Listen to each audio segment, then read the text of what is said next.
श्री अकाल जी।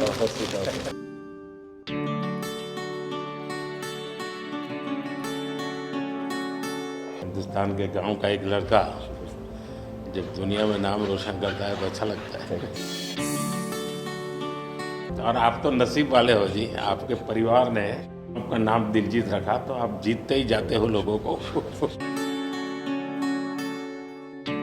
हम पढ़ते थे, मतलब ये लिखा हुआ सब जगह और खुद कि मेरा भारत महान, लेकिन मेरा भारत महान मैंने इस टूर में एक्चुअल जाना सर। जब मैं भारत घूमा ना जी पूरा, तो मेरे को पता चला ये क्यों कहते हैं मेरा भारत महान। सचमुच में भारत की विशालता एक अपना शक्ति है जी। ये बेनिफिट जनसंख्या इसलिए मिलता है ऐसा नहीं है।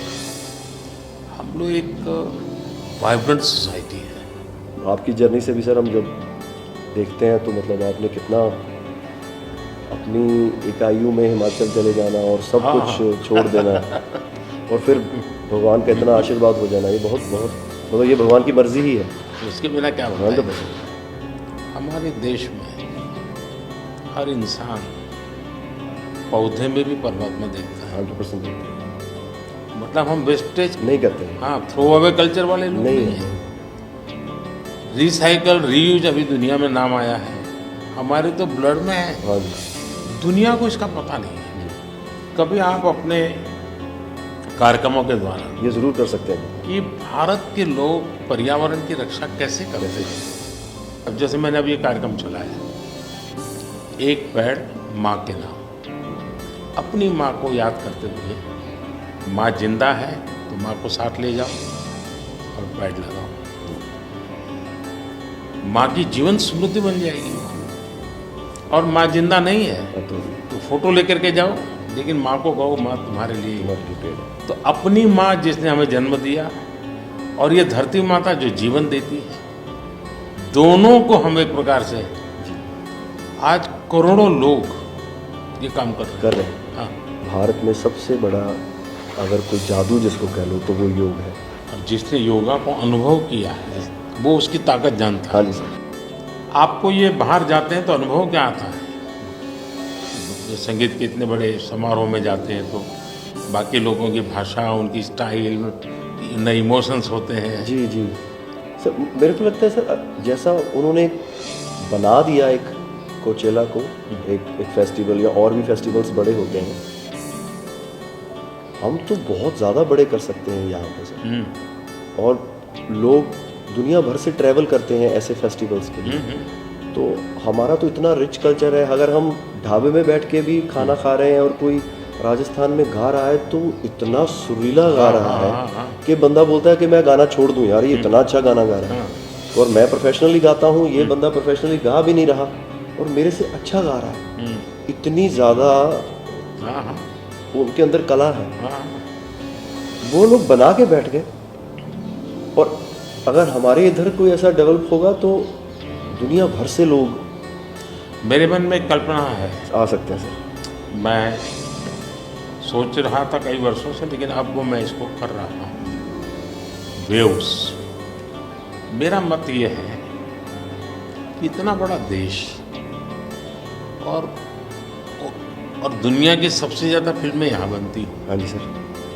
दुनिया में सबसे बड़ी क्रिएटिव इंडस्ट्री यहाँ है। तो मैं यहाँ वेव्स एक बहुत बड़ा मूवमेंट खड़ा कर रहा हूँ और दुनिया की क्रिएटिव वर्ल्ड को मैं इकट्ठा करने वाला हूँ अप्रैल में जी। अब दुनिया का क्रिएटिव वर्ल्ड का सेंटर हिंदुस्तान। मैं एक बार जर्मनी की चांसलर मर्कल, तो हम मिले तो उसने मुझे संगीत का विषय निकाला। तो मैंने उसको कहा मेरे देश में सूर्योदय के पहले संगीत हो ये अलग है और सूर्योदय के बाद अलग, इसका टाइम अलग है। मैंने कहा मेरे अलग अलग प्रहर मेरे यहाँ होता है, हर प्रहर का संगीत होता है। फिर मैंने कहा सैड सिचुएशन है तो एक संगीत है, जॉय है तो एक है। तो फिर उनको बड़ा इंटरेस्ट लिया।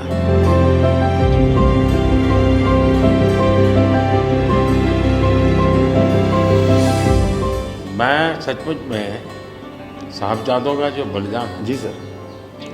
लेकिन सिख परंपरा ने उसको जिस प्रकार से निभाया है जी। अद्भुत है। मैं तो पंजाब में रहा हूँ तो मुझे मालूम है, माता गुजरी और 7 दिन तक लोग सोते नहीं और थे, सच्ची नीचे सच्ची सोते ज़मीन हैं। पे सोते हैं। मुझे खुद को बड़ा इमोशनल अपील करता था।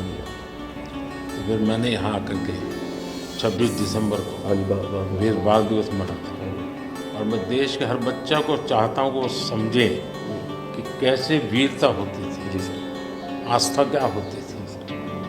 कच्छ के अंदर लखपत में गुरुद्वारा है। 2001 में जब भूकंप आया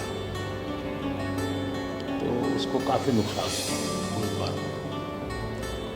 गुरु नानक देव जी वहाँ रहे थे, तो मुझे बड़ी गहरी चोट पहुँची। तब तो मैं मुख्यमंत्री नहीं था, लेकिन मैं तब एक वॉलेंटियर के रूप में वहाँ कच्छ में काम करता था। अच्छा जी। भूकंप के 9 महीने के बाद मैं मुख्यमंत्री बना। जी सर। तो मैं कच्छ गया और मैंने पहला काम तय किया, मैं एक गुरुद्वारा को बनाऊंगा। लेकिन मैंने दूसरा तय किया कि मैं वैसे ही बनाऊंगा जैसा उस समय बना था।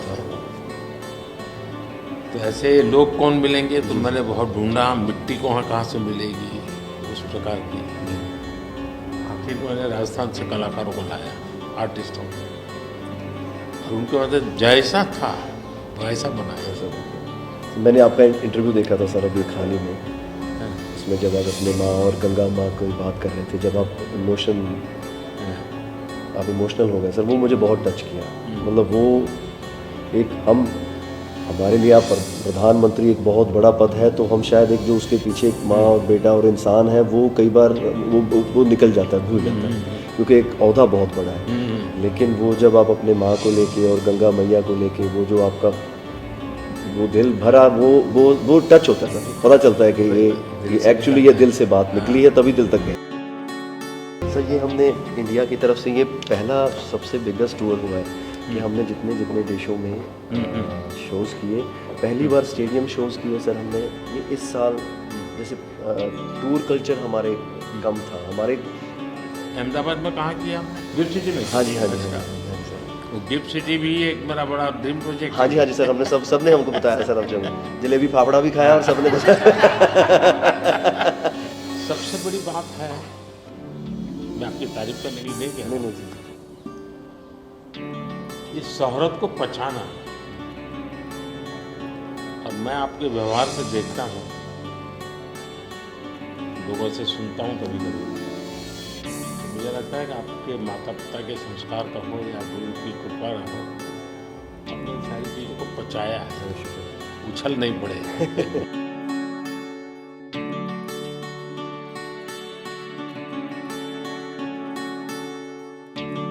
ਉਹ ਕਹਿੰਦੇ ਕਿੱਥੇ ਹੈ ਤੇਰਾ ਰੱਬ ਦਿਸਦਾ ਹੀ ਨਹੀਂ, ਮੈਂ ਕਿਹਾ ਅੱਖਾਂ ਬੰਦ ਕਰ ਧਿਆਨ ਧਰ ਮਹਿਸੂਸ ਕਰ, ਇਹ ਮਸਲਾ ਬਾਹਰ ਦੀ ਅੱਖ ਦਾ ਨਹੀਂ ਅੰਦਰ ਦਾ ਹੈ, ਮੈਂ ਕਿਹਾ ਅੱਖਾਂ ਬੰਦ ਕਰ ਧਿਆਨ ਧਰ ਮਹਿਸੂਸ ਕਰ, गुरु नानक का अंग संग है, तू ही बस गैर हाजिर है, गुरु नानक गुरु नानक गुरु नानक।